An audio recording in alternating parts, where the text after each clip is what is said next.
This is PNC Roundtable. Hello, this is Ric DeVore, Regional President for PNC Bank, and thank you for listening to PNC Roundtable. It's on this show that we tackle some of the region's tough issues with people who make a difference. Now here's the PNC Roundtable. Welcome into this edition of PNC Roundtable. I'm Paul W. Smith, usually with you mornings, Monday through Friday, from 5:30 till 9. Our co-host, of course, the Regional President, Detroit and Southeast Michigan, Ric DeVore, PNC Bank. Ric, nice to see you. Nice to be with you.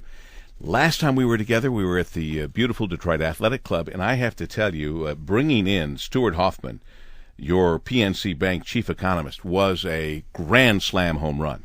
Well, the timing was great, and he's always a big hit, but I also think, he pegged the gas price thing right on, didn't he, at $4 a gallon? Well, unfortunately. The fact of the matter is we have been, honestly, on this program, the morning show, talking about $4 was on its way months ago, and $5 too.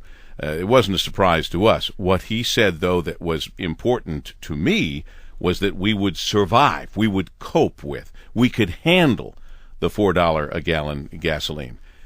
It appears that we are right now, but nobody knows for sure what the breaking point is where people finally say, because of not just pumping the gas and paying $4 plus, but because everything else that will be affected by that. School is still out on that beyond the $4 range. Absolutely, and as you and I both know, Memorial Day always brings that seasonality in the gas price jump.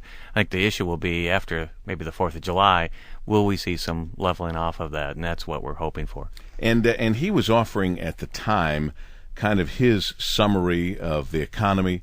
Now, I know that changes all the time. I don't mean to be throwing you a curveball. I don't have it in front of me, but is there a way that our listeners to PNC Roundtable could go online and follow what Stuart Hoffman has to say?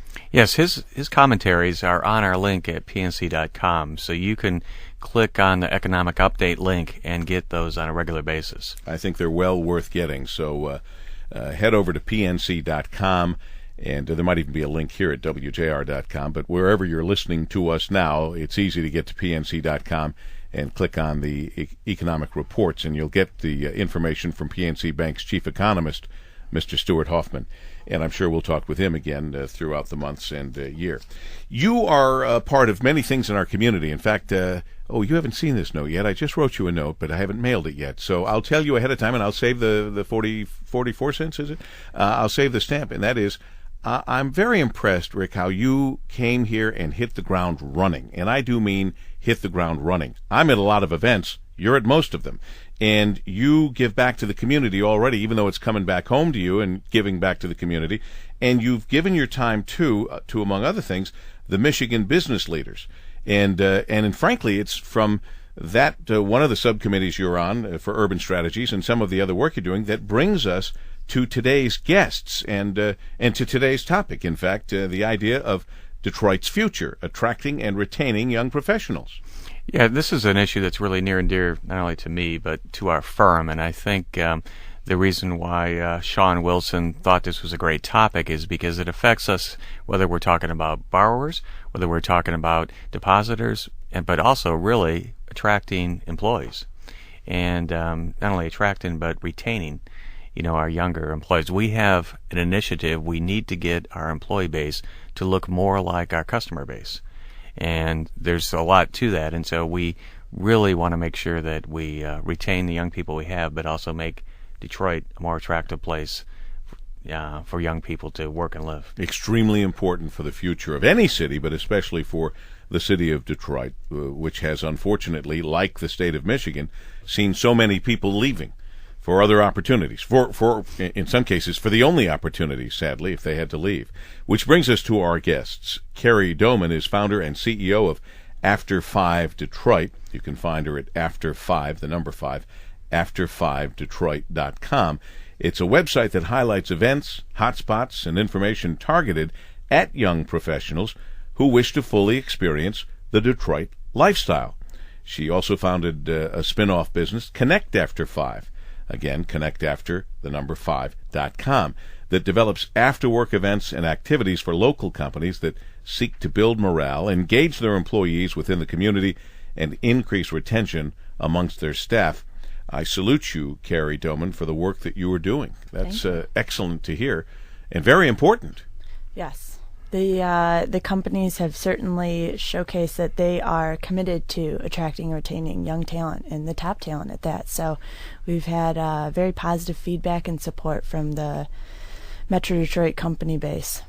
This past summer, you, in fact, started a new summer intern program that joined together hundreds of interns and new hires, again, in the effort to retain the area's top graduates by showcasing the available lifestyle throughout downtown Detroit. Yeah, that was a huge success. Last year we had over 400 interns participate from numerous companies throughout the region. But the four-year college graduates and higher graduates, higher learning graduates, we know that that's the demographic we need to retain here throughout Southeast Michigan. We also know that they will decide where to live and work based on job opportunities and lifestyle. So partnering with the companies who will showcase their job opportunities, their work life, their offices, and on the flip side, partnering with them to help showcase the available lifestyle. So we had great feedback from the interns participating and the companies, and we're excited to announce that the After 5 intern program will again be available for companies to participate this year. Excellent. Good news again. And Ric DeVore, our other very special guest, is the founding executive director of the Collaborative Group, a nonprofit organization located in Birmingham with more than 75 members from across the region. The Collaborative Group brings together the intellectual capital of the area's top talent to foster entrepreneurship and collaborate on initiatives that aim to spur business and philanthropic efforts, economic growth, job creation, the overall prosperity in the region. Clearly an entrepreneurial thinker. She and her co-founders recognized a need for an organization where like-minded individuals could come together to solve problems, identify opportunities to work together, and expand ideas. And what a pleasure it is then to introduce the founding executive director of the Collaborative Group, Deirdre Greene Groves. Deirdre, nice to have you with us as well. Thank you for inviting us, Paul. It's great to be here. It's our pleasure, and I guess it was Sean Wilson and Ric DeVore that made the initial contact, because I'm just learning about both of you and your organizations right here, right now, and possibly some of our listeners tuned in, if you will, to PNC Roundtable are doing the same. And we want to talk about the roles you play and what you think's important in Detroit's future, attracting and retaining young professionals. What does it take, if you were to give an overall view of what it would take to attract young professionals to a city? I'm going to throw it to you first, Deirdre. Well, I can go off what Kerry just mentioned, that it does take job opportunities and lifestyle to attract young professionals to a city. But beyond that, I think it takes an opportunity to give back to a community, and that's something that Detroit offers that really differentiates us from other cities across the states and really across the world as well. We have so many opportunities to connect and to participate in the revitalization of the city and the region. And so, expanding on that, Kerry, we look at some of the things that are important, and we look at our primary competitor, if you will, would be Chicago. How can we provide the things young talent's looking for when they are deciding where to live, where to do some work post-graduation? Do we have the factors that Deirdre's talking about that I know you know are important, Kerry? Yeah, I think first and foremost, it's informing our current students, recent graduates, of what is here and what is available. I personally, after college, moved to Chicago, and I moved without a job, but I knew that I wanted that lifestyle, and I had the assumption that I would find a job. And those are two very big assumptions and perceptions that we're missing here in Michigan, where college graduates don't assume that there are any jobs here, and they don't think that there's anything to do. They don't think there's anyone here. So it is our job to kind of showcase that the jobs are here, that there are available, and that there are people here their age. There are things to do. So first and foremost, actually informing them so that we can at least be put into the consideration pile when they are looking post-graduation where to live and work. Mm-hmm. Were you right, by the way, assuming that you could just go to Chicago without any leads and find a job? Yes and no. I mean, yes, because there are jobs available there, and no, because everyone's going there on the assumption. So, my little brother actually, he is looking for a job, or he was going into his senior year of college, and all of his friends went to the Chicago line, and he went to the Detroit line for Deloitte, a firm, and he got the job, and everyone else, they were in the waiting line. And so because he went against the grain and he's in school in Ohio, he got the job and will be coming back to Detroit after graduation. Well, that's good to hear. And Ric DeVore, you certainly see that and know that and understand that. And with Michigan business leaders, we understand what the problem is. The perception that nobody comes to Detroit saying, I'm going to go to Detroit. I bet I can find a job. Let's see. I mean, they just don't. People who have careers, who would like to come here, come with the assumption that they don't have a job available. And Right. Unfortunately, we're going to have a perception-reality gap somewhere around here. We do know that we need more engineers, for example. Just like that, there's the fear and reality that we don't have enough young people to fill those positions that are available right now. Yep. Just this morning on the way in listening to your program, I was listening to Borg Warner talk about they have openings for engineers. I think Tim Manganello is looking for at least. And we're hearing that at Chrysler and a lot of other firms. And I think we need to get into the consideration stack, as was just said. And one thing I wanted to expand on, Deirdre made a comment that I want to emphasize. If you look at jobs and then you look at social after 5 things to do. The other thing, though, that I think this new generation does a much better job is they have a much different moral compass in terms of lifestyle, in terms of giving back to the community. And to your point, I think we have opportunity to do that here. I mean, our firm allows our employees 40 hours a year paid if they donate their time to early childhood education, as an example.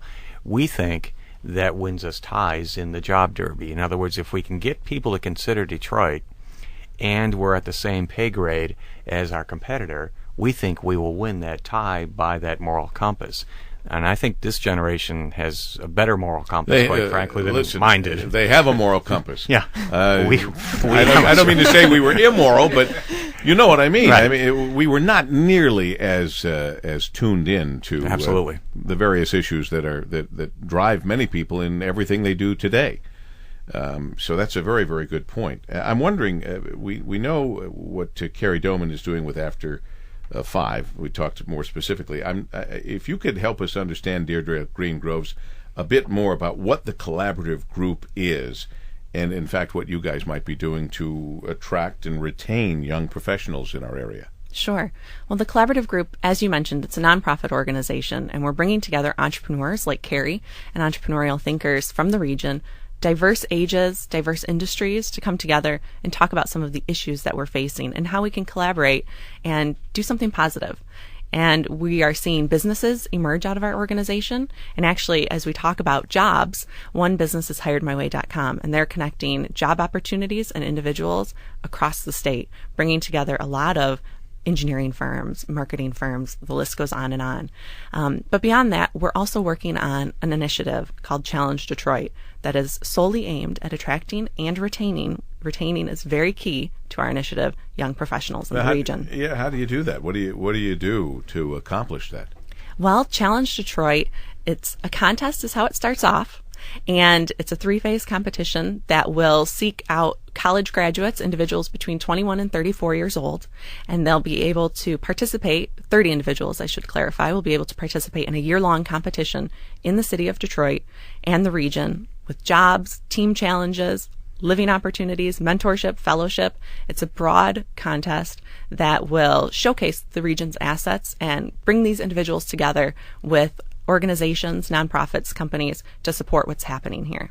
It sounds pretty good. It's awesome. It sounds like an awesome project, and something, Kerry Doman, that you, as founder and CEO of After 5 Detroit, would embrace and want to tell your people about. Absolutely. I almost want to sign up. You're busy with your company now. I know. No, it's a great initiative. I'm on the board of the collaborative group, and they really sold me with the Challenge Detroit initiative. As soon as I heard it, I thought it was great. It's a great opportunity, and the contest brings it to life, but it's a great opportunity to tell the nation, the world, whoever is online and interested about the assets that we have here in Metro Detroit or in downtown. Mm-hmm. There are plenty of assets that just don't make the front page in the headlines, unfortunately. That's kind of what we try to do here on our PNC Roundtable with our co-host Ric DeVore, the regional president, Detroit and Southeast Michigan PNC Bank. And in fact, I'll ask you, not just from your subcommittee with urban strategies and being a member of the Michigan business leaders and your involvement and interaction and talks with them, but what about your company? What about companies like PNC, but specifically your company? How are you getting involved in whether it be these initiatives or others to attract and retain young professionals? Well, I'll tell you, we have 13 interns this summer, and they're going to be calling Kerry to make sure we take advantage of that. But, the first thing, Paul, when I got here last summer, which somewhat surprised me a little bit, is as I was walking around the floors, our interns, while they were great, they weren't from Michigan State University or University of Michigan or Wayne State. They were from fine institutions, but not in the state of Michigan. Really? And I thought to myself, what is the chances of us winning that employee on a full-time basis? And while they were fine young people, we thought this isn't going to work, so we changed. And I'm happy to report that all 13 of these interns are either from Michigan State or University of Michigan or Wayne State. Good. Because we have to, I just think if we're going to have a chance at retention, and then we have a lot of work to do there, we will have a much better chance of winning if they're from universities that are domiciled in this state. I would think Deirdre and Kerry, you guys all agree with that. Absolutely. And it sounds like a little thing, but it was really important, and I think it was symbolic to us. And like I said, we do have 13 this summer. And so then, once we have them, then it's all about showcasing not only PNC, but the region. And that's where, firms like theirs, really come in. Because to hear it from somebody like me who's 50-something, it's much better. Well, let's all agree right now. He's a very young-looking 50, isn't he? Absolutely. Definitely. Mark 55, who's counting? But it's much better coming out of people that are actually in it, and I think they can relate to people that are younger. So, well, that's good. And that's what we saw with the intern program. Part of the success is whether you have 1 intern, 13 interns, 200 interns, they put them in a room, and these are young people. They want to meet each other. They want to have fun. And all of a sudden, when you have 400 plus in a room having a great time, the city starts to look a lot more young and vibrant. And that's what we're trying to showcase. Yeah, it's funny. They're here, they're around. We just don't see them that much. Right. I tell you, what comes to my mind is I've been lucky enough. I don't enter these sweepstakes, but occasionally I win these awards. And there's this Our Detroit award every year, and I get it or get something from them, and I try to go to their party. Yeah. And I go to their party, and I see people I've never seen before in my life.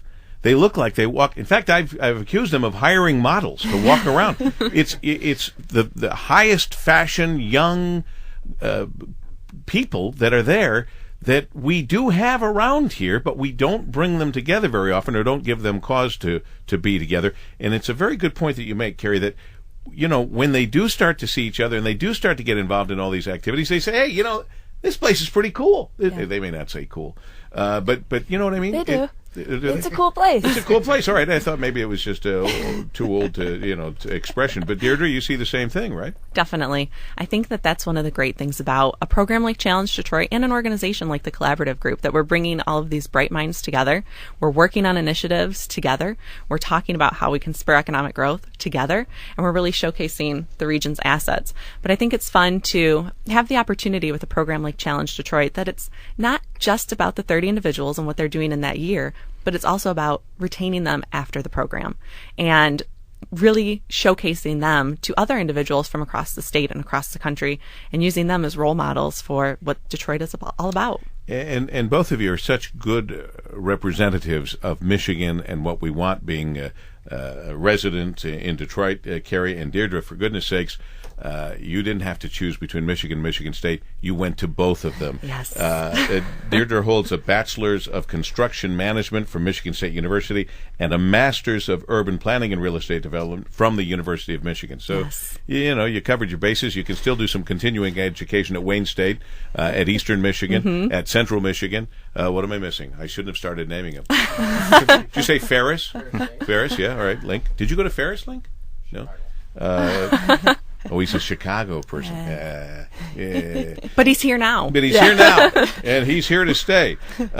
Tell me, Rick, if you would, I don't want to run out of time without finding out what the virtual wallet is and how, I guess it's a product for PNC.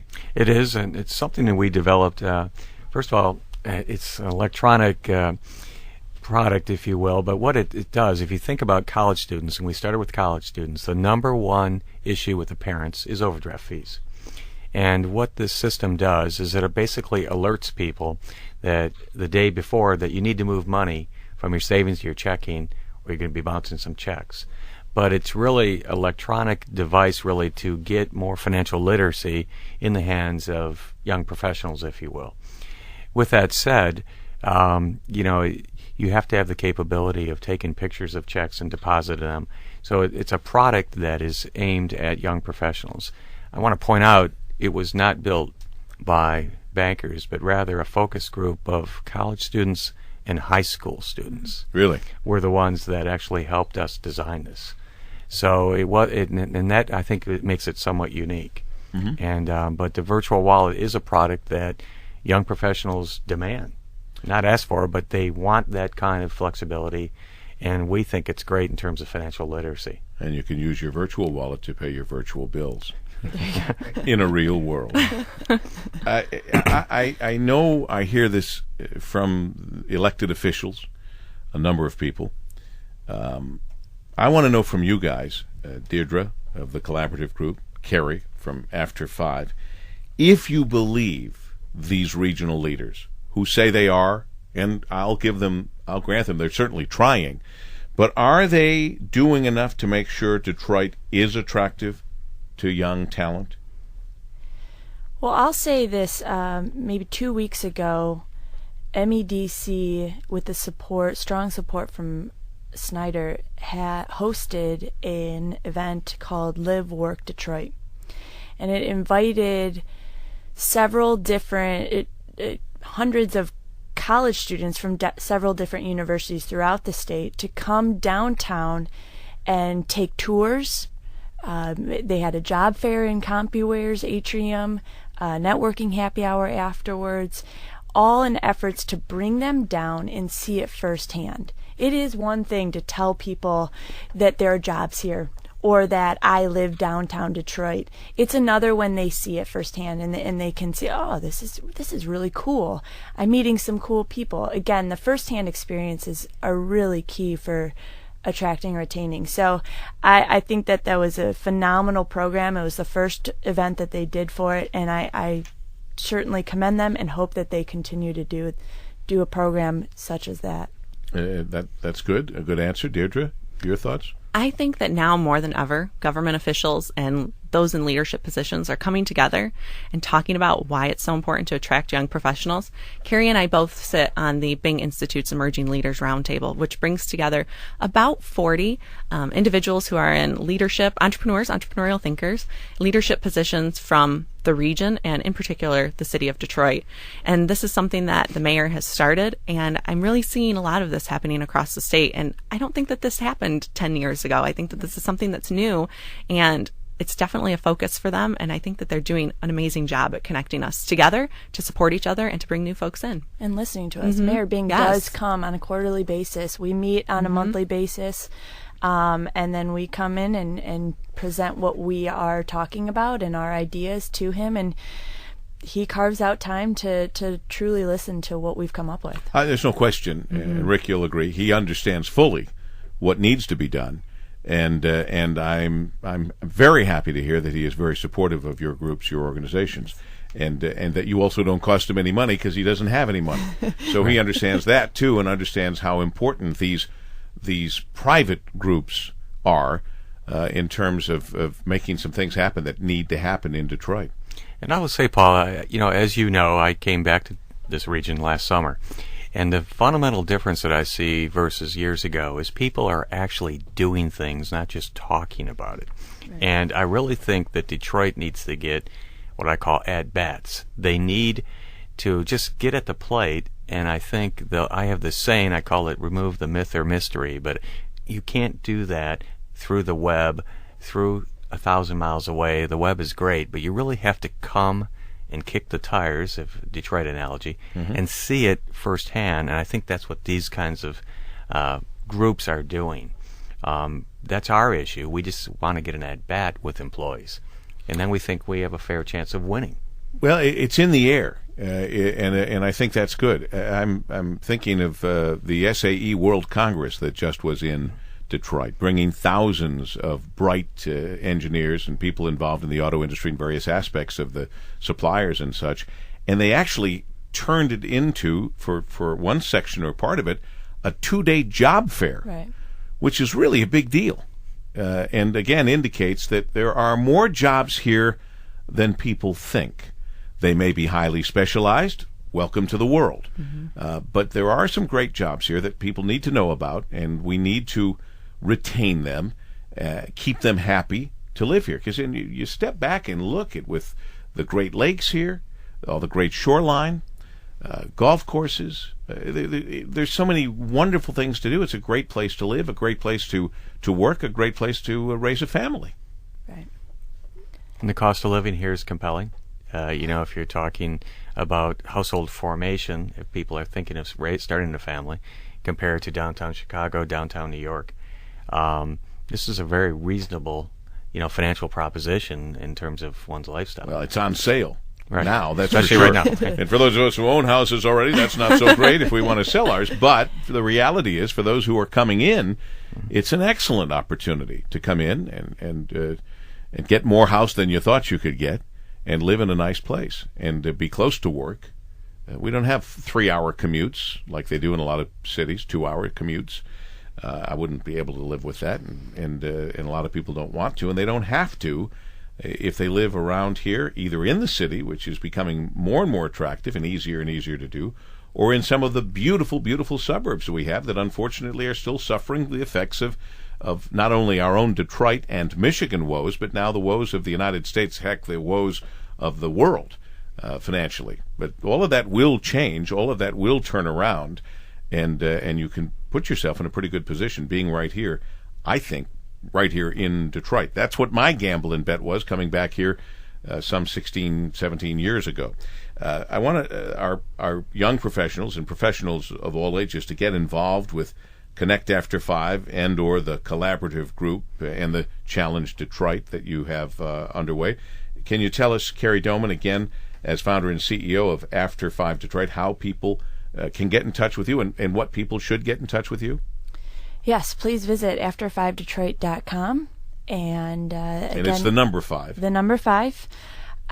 We have everything from events to hotspots to search where you want to go throughout the Metro Detroit area, and articles that are relevant to the lifestyle of a young professional. And if your company is interested in building employee morale and engaging your employees within the community, please go to connectafter5.com. And if you have interns, go to after5internprogram.com as well. And I should mention, since I gave a plug to your schools, that Kerry, being a Detroit resident, did go to Detroit Country Day School. I did. And Denison University. She's kind of hoity-toity, for this. I say I went to school in Ohio, and everyone freezes, and then as long as it wasn't that it way. wasn't OSU, I promise. That's all that matters. As long as the Olentangy River does not cut through campus. We might Correct. not be sitting next to each other in that case. And Deirdre Greene Groves, as the founding executive director of the Collaborative Group. Again, this nonprofit organization in Birmingham, how people can get in touch with you, what people should get in touch with you. Who? Anyone that considers himself a thought leader, an entrepreneur, an entrepreneurial thinker from across the region, no matter what industry you're in, no matter what your age, we accept all of these individuals, and we want to bring them together. And they can check us out at www.collaborativegroup.org. And for information on Challenge Detroit, which the application process should be up later this year in the fall or the beginning of next year, individuals who are interested in participating in Challenge Detroit or companies that are interested in getting involved can go to challengedetroit.org. Well, Ric DeVore, my co-host, regional president, Detroit and Southeast Michigan, PNC Bank, we are sitting with the future, without any question. And that's what we wanted to talk about today in our PNC Roundtable, and we have Detroit's future, attracting and retaining young professionals. You get the final word. Well, you feel pretty good when you're around individuals like this, and you feel pretty positive about the future. The issue, I think, why this is so relevant to all business leaders is the fact that if you think of the city of Detroit, I firmly believe that we have to restore the middle class in Detroit. And I think if we can get the energy around young people moving to Detroit or staying in Detroit, that could spur what I think is really necessary, which would improve the tax base as well. So I'm very excited. And again, I want to emphasize there's people like this that are doing something, not just talking, which to me really gives me hope, for the future. For me as well. On behalf of Kerry Doman, founder and CEO of After 5 Detroit, Deirdre Greene Groves, founding executive director of the Collaborative Group, my co-host, Ric DeVore, regional president, Detroit and Southeast Michigan, PNC Bank. Thanks for joining us on the PNC Roundtable. I'll be talking to you in the mornings at News Talk 760 WJR, 5:30 till 9, and then here on the Internet at any time. Regards, Paul W. Smith. The PNC Roundtable is an exclusive PNC Bank and WJR presentation. Available only on WJR.com.